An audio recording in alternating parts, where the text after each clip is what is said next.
Y entre las noticias de hoy, el gobernador de Texas afirma que Biden viola su deber constitucional en materia de migración, mientras que un senador presentó un proyecto para ayudar con la crisis actual fronteriza. Comenzamos nuestro resumen. El gobernador Abbott se refiere al programa Alternativas a la Detención de la administración Biden. Las autoridades han liberado a más de 1 millón de inmigrantes ilegales en Estados Unidos debido a esta política. El juez de distrito, T. Kent Wetherell, dictaminó que liberar a inmigrantes ilegales en Estados Unidos, en lugar de retenerlos hasta que sus casos sean resueltos, viola la ley federal, y describió a la política como, cito, similar a colocar un letrero luminoso de "Entren, estamos abiertos". La administración ha dicho que carece de recursos y capacidad para procesar la reciente oleada de migrantes y que el hacinamiento en los centros de detención constituye una crisis humanitaria. Mientras tanto, el senador Jim Risch y otros senadores republicanos presentaron el 9 de marzo un proyecto de ley que incluye que se reanude la construcción del muro fronterizo. Me estremezco cada vez que oigo a alguien de la administración decir, bueno, la frontera es segura. El objetivo es asegurar la frontera sur del país y detener el creciente flujo de inmigrantes ilegales. Rich afirma que los agentes fronterizos se han encontrado con casi 5 millones de inmigrantes ilegales en la frontera sur desde que el presidente Biden asumió el cargo.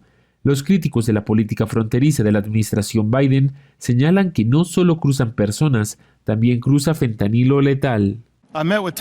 Conozco familias de Texas destrozadas por el fentanilo. El gobernador Abbott afirma que la intoxicación por fentanilo se ha convertido en la principal causa de muerte entre los americanos de 18 a 45 años. Mike Crapo, el otro senador por Idaho, es copatrocinador de la ley para resolver la crisis fronteriza. Otros copatrocinadores son los senadores Bill Hagerty de Tennessee, Tom Tillis y Ted Budd de Carolina del Norte y John Busman de Arkansas. El proyecto también pretende renovar el Título 42. En noticias relacionadas, las autoridades mexicanas se reunieron el jueves con la asesora de Seguridad Nacional, Elizabeth Sherwood Randall, para tratar temas como el fentanilo y el tráfico de armas. El secretario de Relaciones Exteriores mexicano reaccionó. Se insistió en el tema de armas, que como ustedes saben a México le importa mucho, que haya acciones más contundentes en el corto plazo. Y yo diría que los resultados son favorables o positivos. El presidente mexicano López Obrador publicó fotografías de la reunión en su cuenta de Twitter. Dice que también se habló de la decisión de Biden de respetar la soberanía de México. Respecto al presupuesto de Biden, el líder de la mayoría del Senado, Chuck Schumer, dice que la pelota está en el campo de los republicanos. ¿Dónde está su plan? Ya sea elaborando un presupuesto o evitando el default, no tenemos ningún plan del presidente McCarthy. El presidente de la Cámara, Kevin McCarthy, dice que el presidente Biden tardó en presentar su propuesta. Analizaremos su presupuesto y luego nos pondremos a trabajar en nuestro presupuesto. Pero, por desgracia, que el presidente se haya retrasado tanto nos retrasa a nosotros también en este proceso. Una declaración conjunta de McCarthy y otros líderes republicanos califica de imprudente el plan presupuestario de Biden. Dicen que redobla las mismas políticas de gasto de extrema izquierda que condujeron a una inflación récord y a la actual crisis de deuda. Los demócratas elogian el plan. Vamos a decir a los que están arriba, hey, ¿podrían contribuir un poco más a algo que es beneficioso para todos? Tenemos que invertir en defensa nacional. Necesitamos recortar el déficit, como él está haciendo, y la deuda, y asegurarnos de que cumplimos todas nuestras obligaciones de invertir en nuestra base industrial.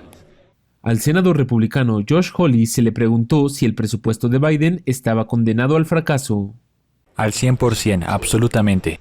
El senador John Kennedy dice que el presidente no debería tomárselo como algo personal si no lo aprueban. La mayoría de los presupuestos presidenciales mueren en el Senado. Nos gusta hacer nuestro propio trabajo.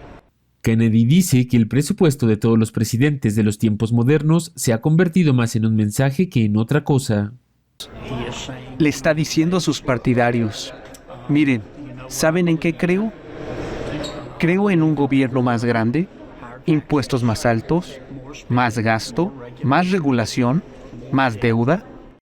Cuando se le preguntó al presidente Biden si debería siquiera molestarse en presentar el nuevo presupuesto ante la oposición republicana, dijo lo siguiente: Miren cómo lo hago. Las tierras agrícolas de propiedad china en Estados Unidos pasaron de unos 81 millones de dólares en 2010 a 1.900 millones a finales de 2021. Esas fueron las primeras palabras del presidente August Pfluger en la audiencia del Subcomité de Seguridad Nacional que se celebró ayer para analizar la amenaza del PSC en nuestro país. El testigo William Evanina, que fue funcionario de seguridad nacional tanto en la administración Obama como en la administración Trump, afirmó que se trata de un plan estratégico integral que se fue elaborando durante la última década. Los chinos pueden hacer software y malware para penetrar y manipular en las redes y centrales eléctricas fuera de las bases militares.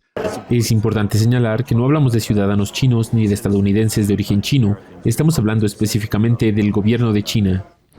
Demócratas y republicanos prestaron mucha atención a una comisaría del PSC en Nueva York, y aunque los funcionarios del Partido Comunista lo niegan, los legisladores no se lo creen y afirman que es inaceptable que el PSC utilice técnicas de vigilancia aquí en suelo estadounidense para perseguir y acosar a los ciudadanos chinos que están dispuestos a hablar en contra de las ideas del Partido Comunista. Solo estamos arañando la superficie. Tenemos mucho trabajo que hacer para mantener a los estadounidenses a salvo y realmente exponer la verdad sobre los vínculos a los que el Partido Comunista Chino llegó. Esta es una de las audiencias sobre China que se celebró en el Congreso en las 2 últimas semanas y se produce en un momento cuando funcionarios del Partido Comunista Chino advierten a Estados Unidos que debe pisar el freno o de lo contrario, cito, se enfrentarán a conflicto y confrontación. El congresista Lou Correa, que forma parte del subcomité, me dijo que cree que en estos momentos las relaciones entre Estados Unidos y China están en su punto más bajo. También expresa la necesidad de que Estados Unidos desempeñe un papel más importante a escala mundial para evitar que China siga exportando sus valores contrarios a la libertad. Supresión. Un país comunista frente a una democracia o una democracia abierta. La primera enmienda, la libertad de expresión. Estas cosas son importantes. En cuanto a soluciones, los legisladores me dijeron que el primer paso es revelar el asunto y luego mostrar fuerza a Beijing. El presidente August Pfluger me dijo que no cree que el conflicto con China sea seguro, pero afirmó que el primer paso hacia la disuasión es defender la patria. Reportando en Washington, D.C., Melina Weisskopf, NTD Noticias.